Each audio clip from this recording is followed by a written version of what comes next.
Notre parcours d'art public nous amène maintenant devant l'œuvre de Bill Vazan, Six serpents. L'artiste est essentiellement connu pour être la plus grande personnalité du land art au Canada. Mais voyons voir ce qu'est le land art. Suzanne Pressé, responsable de la galerie d'art du Centre culturel de l'Université de Sherbrooke, nous en dit quelques mots. Le land art est un courant artistique contemporain né dans les années 60 aux États-Unis.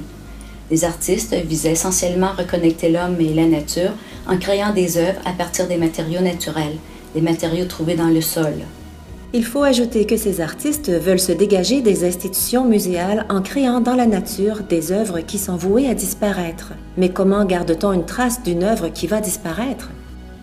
Les artistes du land art ont choisi librement de créer des œuvres éphémères, souvent dans des endroits désertés, au fond des lacs desséchés.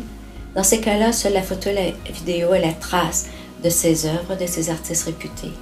Mais quelquefois, on a la chance, des artistes ont créé des œuvres avec des matériaux plus robustes, tel Bill Vazan, avec le immense caillou de Six serpents installé sur le campus de l'Université de Sherbrooke.